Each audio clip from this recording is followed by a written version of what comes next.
we learned that loan guarantees were a major factor in the Ontario government's excursion into the nuclear industry. These loans helped Ontario Hydro, the biggest public utility in Canada, rack up an enormous $35 billion debt. The provincial government's decision in 2002 to maintain artificially low electricity costs for Ontario consumers has simply pushed back the day of reckoning when this debt has to be paid.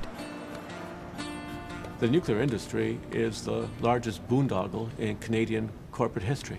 Plants are built that are worth less than the construction cost. The Darlington complex, which was initially estimated to cost some $3 or $3.5 billion, ultimately cost $15 billion. The problem with the Darlington station, which is a $15 billion station, is not that it doesn't work, not that it produces electricity inefficiently. It's that it costs $15 billion to build.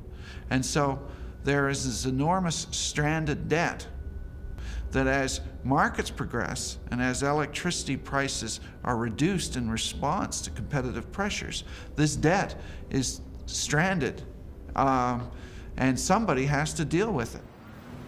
Ontario Hydro borrows with government guarantees.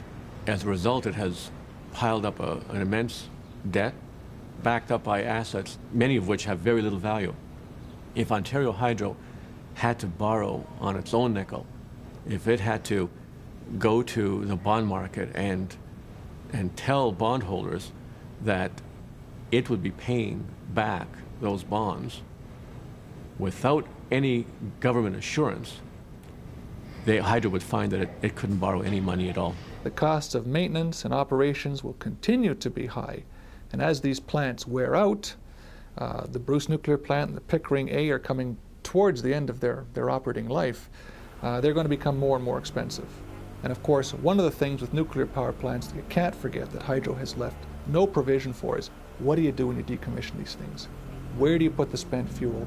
What do you do with the building after it's been shut down and it remains radioactive for many years? Those are hidden costs that Hydro really hasn't taken account of. And obviously it's something they're going to have to deal with someday. Isn't that Hydro playing or speculating with our money? Hydro certainly is speculating with taxpayers' monies. There's no downside for Hydro if its projects go belly up. Hydro built Darlington. Cost overruns were something in the order of $12 billion. Nobody lost his job. Nobody was demoted. There's an upside if it happens to work, and every now and then some of these projects do work.